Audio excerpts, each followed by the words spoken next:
Matius 5 ayat 48, demikian firman Tuhan. Karena itu haruslah kamu sempurna, sama seperti Bapamu yang di sorga adalah sempurna.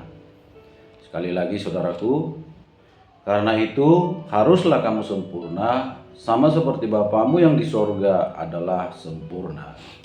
Puji Tuhan, saudara yang dikasihi oleh Tuhan kita Yesus Kristus.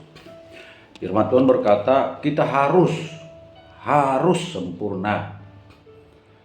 Harus sempurna, bukan kiranya alangkah baiknya kalau bisa, tidak, harus sempurna. Jadi Allah itu memberikan standar. Itulah standarnya. Standar artinya di situ dia yang berkenan kepada Tuhan di situ. Artinya harus sempurna. Standarnya firman di situ. Standarnya firman di situ. Meskipun manusia itu ada yang tidak sampai, ya. Ada yang ya dia berjuang, hanya dia tetap berjuang begitu ya, berjuang. Tuhan sudah kasih standar sampai sini loh gitu. Ini loh harus gitu, harus sempurna.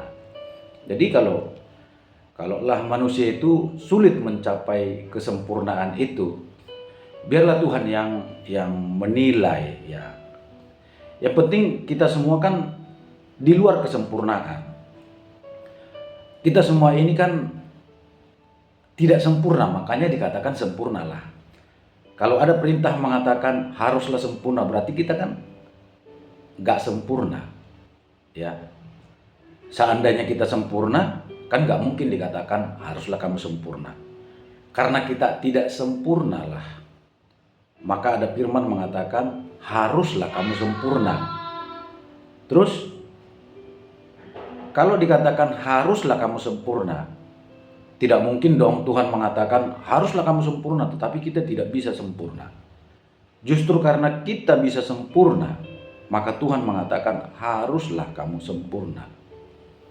Jadi nggak bisa kita katakan wah kesempurnaan itu milik Allah, tidak mungkin kita sempurna. Memang kalau untuk menyamai Allah ya tidak mungkin.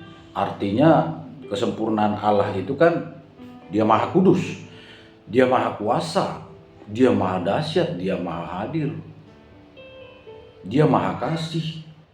Kita tidak mungkin mencapai kesempurnaan dari Allah itu sendiri. Tetapi Tuhan berkata haruslah kamu sempurna, sebab Bapamu di surga adalah sempurna.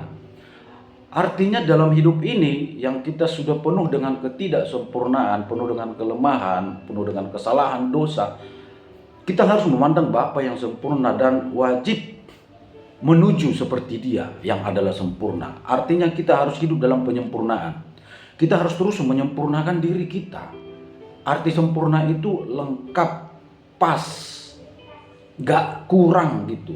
Memang berkenan kepada Tuhan, tidak bertentangan dengan Tuhan. Seperti itulah yang dikehendaki Tuhan. Itulah yang terbaik, itu yang pas. Sempurna dia. Sempurna, gak kurang. Berkenan kepada Tuhan. Ya. Jadi jangan satu sisi kita baik tapi di sisi lain kurang gitu loh ya. Di satu bidang kita berkenan kepada Tuhan tapi di bidang lain tidak. Seperti firman Tuhan berkata, kalau ada 10 perintah Allah, tidak cukup kita melakukan 9, tetapi harus semuanya. Karena kalau hanya 9 itu tidak sempurna.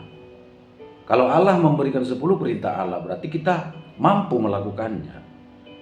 Allah tidak akan memberikan firman kalau kita tidak mampu melakukannya. Karena apa?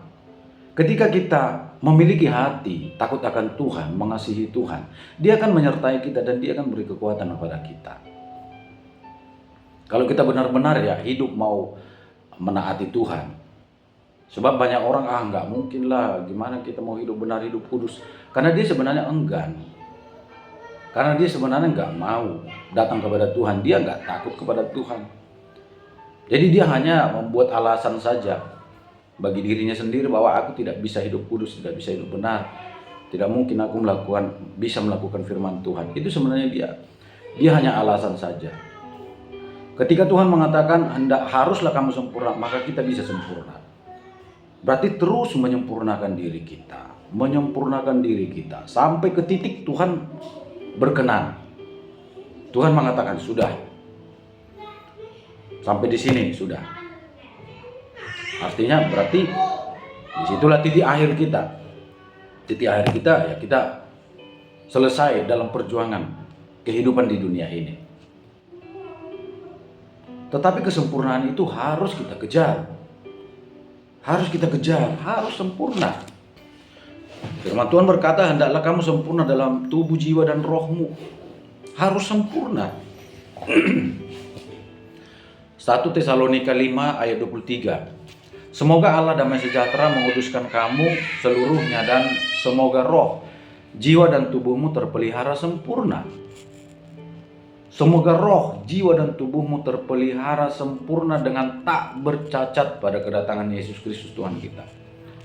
Kita harus menyempurnakan diri kita, menjaga diri kita, mengejar kesempurnaan. Kalau ada kelemahan kita, berjuang menyingkirkannya. Kalau masih suka tipu-tipu, ya jangan lagi berjuang, jangan lagi tipu-tipu. Kalau masih suka dusta-dusta, bohong-bohong, ngarang-ngarang, menghalalkan segala cara, membuat berbagai alasan untuk mengamankan diri, mencari kambing hitam, menyalah-nyalahkan orang lain, ya jangan lagi. Ya. Kalau masih mau mencuri, mengutil, mengingini milik orang lain, jangan lagi. Gitu loh. Itu upaya kita untuk menyempurnakan diri. Itu maksudnya bahwa sempurnalah sebab Bapamu di surga sempurna. Haruslah kamu sempurna. Karena kita nggak bisa menyatu dengan Tuhan kalau kita tidak masuk dalam penyucian. Kita harus disucikan pada tingkat tertentu. Udah memang di situ ya. Mampunya di situ, titiknya di situ ya. Biarlah Tuhan yang memberi keputusan kan gitu. Ya sudah anakku, sampai di sini udah, kamu sudah berjuang menyempurnakan dirimu, udah berangkat, tinggal bertemu dengan Tuhan kan gitu. Dan untuk berikutnya adalah Tuhan yang menentukan upah kita di dunia ini kan gitu. Tuhan sudah memberikan firman-Nya. Standar untuk kita, standar hidup kita adalah harus sempurna seperti Bapa kita sempurna, Bapa di surga sempurna. Kita terlahir dengan dosa, kesalahan. Kita terlahir dengan berbagai kelemahan. Ketika Adam berdosa, ketika dia jatuh dalam dosa, dia sudah jatuh dari kesempurnaan. Sebelum dia berdosa, dia dalam keadaan sempurna, tidak ada dosa, tidak ada kesalahan, menyatu dengan Allah. Menyatu dengan Allah. Taman Eden dan surga itu tidak ada pembatas. Artinya Allah kapan saja bisa hadir. Dan Adam itu mengenali langkah Tuhan itu di Taman Eden berjalan-jalan. Adam mengenali. Artinya Adam tahu pribadi Allah itu seperti apa. Dia tahu, oh Allah ini datang berjalan-jalan ketika dia jatuh dalam dosa. Jadi ketika Adam jatuh, kita sudah tidak sempurna lagi. Dan di saat kita menerima Kristus sebagai Tuhan dan Juru Selamat kita, dosa-dosa kita diampuni. Penghalang-penghalang kita kepada Tuhan itu dihilangkan, diperdamaikan. Kita diperdamaikan dengan Allah oleh kematian Kristus. Dosa kita ditebus. Kesalahan kita dilupakan. Kita diampuni, kita diterima. Tetapi ketika kita diterima, kita harus memperbaiki diri supaya kita bisa menyatu lagi dengan Tuhan. Segala kelemahan harus kita singkirkan. Dosa-dosa harus kita singkirkan. Kita harus jadi manusia baru. Manusia lama harus ditinggalkan. Manusia lama ditinggalkan. Kita harus mengenakan manusia baru. Manusia baru maksudnya apa? Pikiran yang baru. Pikiran yang tertuju kepada Allah. Bagaimana hidup ini menyenangkan Allah. Bagaimana hidup ini menjadi berkat. Bagaimana hidup ini tunduk kepada firman Allah. Dengan sebuah pemikiran bahwa hidup kita bukanlah milik kita lagi, tetapi milik Tuhan. Kalau hidup kita milik Tuhan, berarti kita hidup untuk Tuhan. Kita milik kepunyaan Allah, berarti kehidupan kita ini semata-mata hanya untuk menyenangkan Tuhan. Sehingga apapun yang kita perbuat, apapun kita lakukan, apapun yang kita katakan, kita pikirkan, semuanya itu untuk Tuhan. Dan hidup kita mempermuliakan Tuhan, menyenangkan hati Tuhan. Itu sebenarnya hubungan yang dikehendaki Tuhan. Di saat Dia menciptakan manusia, yang dikehendaki Tuhan adalah ada hubungan, sebab Allah itu kasih. Dia menciptakan manusia yang menurut gambar, yang serupa segambar dengan Dia,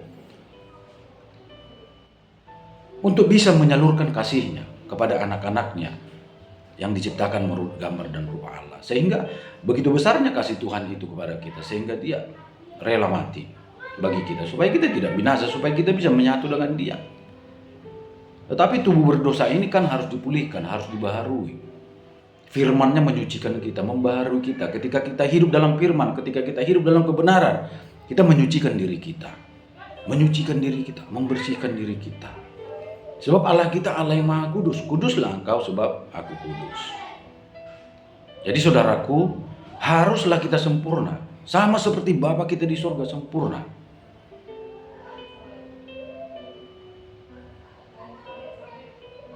Haruslah kita sempurna.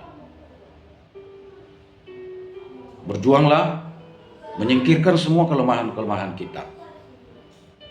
Karakter-karakter buruk, iri, benci, dendam, sakit hati, kepahitan, jangan lagi. Kalau kira-kira itu sulit untuk kita lakukan, berdoa kepada Tuhan. Supaya Tuhan menolong untuk menyingkirkan itu. Supaya karakter busuk kita, karakter kita yang jelek itu disingkirkan, diganti dengan karakter Allah. Apa karakter Allah? Buah Roh Kudus. Kasih, sukacita, damai sejahtera, kesabaran, kemurahan, kebaikan, kesetiaan, kelemah lembutan, penguasaan diri, itu karakter Allah. Yesus mengatakan, belajarlah kepadaku, aku lemah lembut dan rendah hati. Itu karakter Allah, karakter Tuhan. Jangan lagi tinggi hati, jangan lagi sombong, jangan lagi merasa hebat, jangan lagi gak mau ditegur, gak mau dinasihati, merasa paling benar, gak bisa tersinggung perasaannya. Jangan lagi pemarah, emosi, jangan lagi. Tapi kita berjuang untuk menekan itu semua, menghilangkan itu semua. Sehingga kita menjadi bejana yang indah di hadapan Allah. Kita ini bejana Allah, kita ini bejana, kita alatnya Tuhan. Alatnya Tuhan untuk mempermuliakan nama Dia. Dengan hidup benar, melakukan kehendaknya, memuji memuliakannya, beribadah kepadanya, itu menyenangkan hati Tuhan. Terpujilah nama Tuhan. Tetap semangat, tetap berharap kepada Tuhan, tetap beriman, kuatkan hati, teguhkan hati, tetap berdoa, tetap percaya kepada Tuhan. Roh Kudus ada menolong kita. Singkirkan dosa, singkirkan penghalang, singkirkan hal-hal yang tidak dikehendaki, tidak disenangi oleh Tuhan. Belajarlah untuk menyenangkan hati Tuhan yang telah berkorban bagi kita, menebus dosa kita. Tidak lagi mengingat-ingat dosa kita, tidak lagi memandang kita sebagai orang hina bersalah, tetapi Dia memandang kita sebagai anak-anak yang sangat dikasihinya. Terpuji nama Tuhan, haleluya, amin.